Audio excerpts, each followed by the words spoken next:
Assalamualaikum warahmatullahi wabarakatuh. Perkenalkan, nama saya Nabila Fitri Ramadhani dan teman saya Julian Serania Zaluku, Della Yupita, dan Natasha.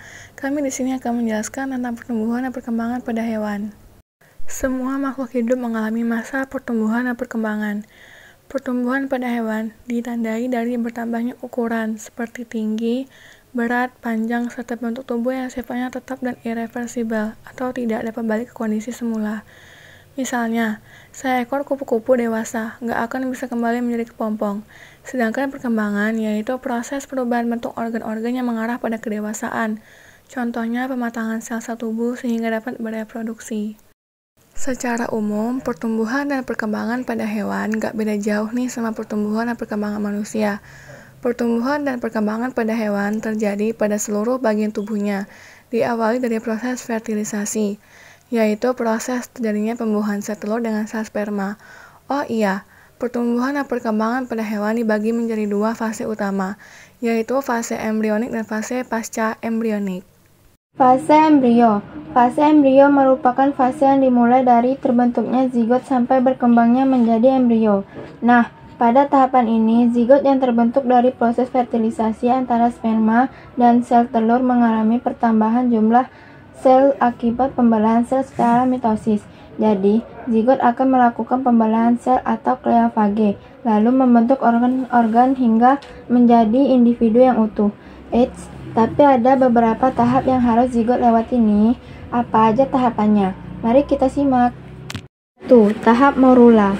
Pada tahap ini, zigot akan mengalami pembelahan mitosis berulang kali menjadi 2, 4, 8, sampai 64 sel. Sel-sel yang terbentuk ini dinamakan blastomer. Saat berjumlah 64, blastomer tadi berkumpul dan membentuk bola sel yang tidak berongga seperti buah arbei dan dinamakan morula.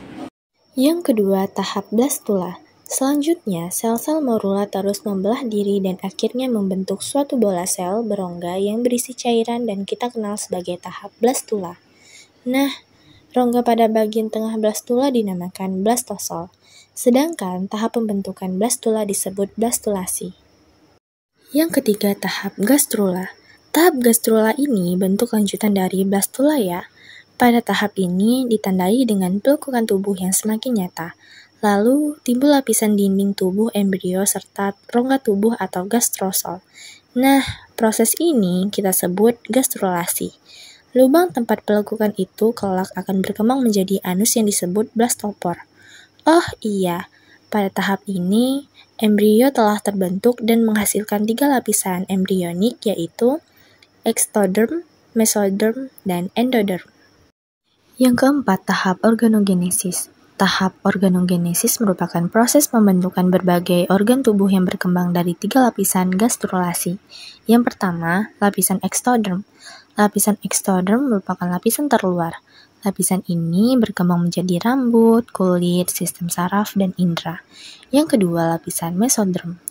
Lapisan mesoderm berada pada lapisan tengah yang berkembang menjadi otot, rangka, alat reproduksi, alat peredaran darah, dan alat ekskresi. Yang ketiga, lapisan endoderm. Lapisan ini adalah lapisan terdalam. Lapisan ini berkembang menjadi alat pencernaan dan alat pernapasan. Fase pasca embrionik. Fase pasca embrionik dimulai sejak hewan lahir atau menetas. Pada fase ini, kecepatan pertumbuhan dan perkembangan setiap anggota tubuh tidak sama. Pertumbuhan ini juga tidak berlangsung secara terus-menerus, bisa berhenti setelah mencapai dewasa. Sementara itu, perkembangan dimulai ketika alat-alat kelamin sudah mampu memproduksi sel-sel kelamin atau gamet. Salah satu contoh fase pasca embrionik adalah metamorfosis. Metamorfosis yaitu proses perubahan bentuk secara bertahap dari larva hingga menjadi dewasa. Metamorfosis pada hewan dibagi menjadi 2, yaitu metamorfosis sempurna dan tidak sempurna. 1. Metamorfosis sempurna atau holometabola. Pada metamorfosis sempurna, bentuk hewan muda sangat berbeda dari bentuk hewan dewasa loh. Metamorfosis sempurna ditandai dengan adanya fase pupa atau kepompong. Contohnya, hewan yang mengalami metamorfosis sempurna adalah kupu-kupu, lalat, tawon, dan lebah. 2. Metamorfosis tidak sempurna atau hemimetabola. Metamorfosis tidak sempurna atau hemimetabola adalah perubahan bentuk yang tidak mengalami fase pupa. Jadi, pada fase ini hewan muda memiliki bentuk yang tidak jauh berbeda dengan hewan dewasa. Hanya saja ukuran dan kematangan organ reproduksinya berbeda.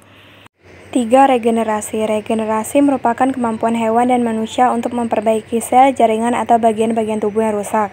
Hewan mampu beregenerasi karena memiliki sel-sel cadangan yang tidak mengalami diferensiasi. Proses regenerasi yang paling efektif adalah masa embrio sampai bayi. Setelah mencapai masa dewasa, kemampuan regenerasi terbatas, hanya pada sel atau jaringan tertentu saja.